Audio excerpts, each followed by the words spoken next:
So, one thing, you try to open the door. Thing is, you do that again, and I'm gonna kill you. Silo Season 2, the show that answers the question, what if The Walking Dead's pacing had a baby with a screensaver of Rebecca Ferguson climbing stairs? After a thrilling first season that hooked us with mystery, rebellion, and the occasional corpse tossing down a garbage chute, Season 2 decides to take a leisurely stroll through the post-apocalyptic equivalent of watching paint dry. Let's dig into this silo of disappointment. The plot: a snail's pace in a wasteland of filler.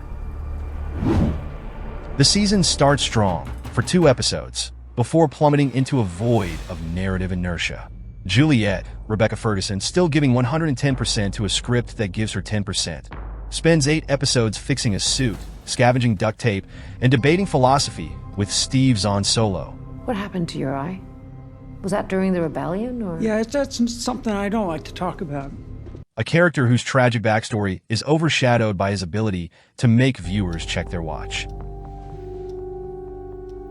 Relax. They'll come and tell me when it's done.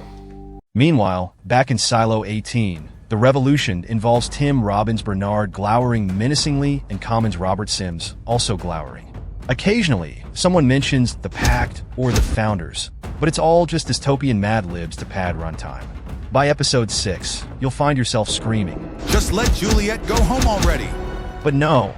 Apple TV Plus demands you endure 10 episodes of her building a bridge out of scrap metal, while Silo 18's rebellion is reduced to people side-eyeing each other in dimly lit They're corridors. insane to go through with this plan. Can you come up with a better idea? Damn right I can. The Apple TV Plus special.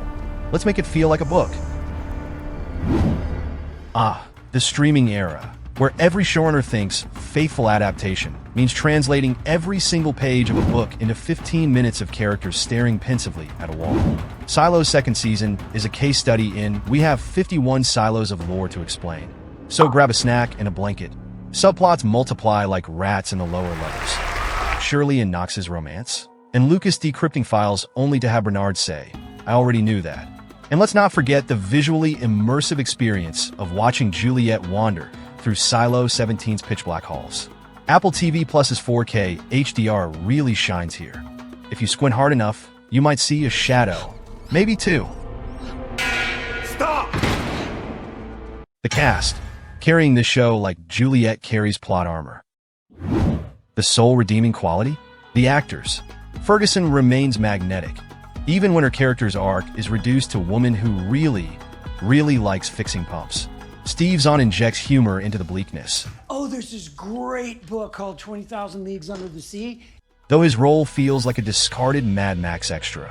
Tim Robbins chews scenery like it's the last protein bar in the silo, and Common's simmering intensity almost distracts you from the fact that his character's entire purpose is to look vaguely threatening.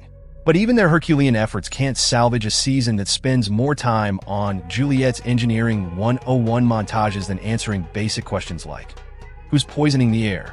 Why are there 50 silos? And why does Bernard own so many sweaters? The safeguard procedure. I heard my parents whispering about it. It could kill people.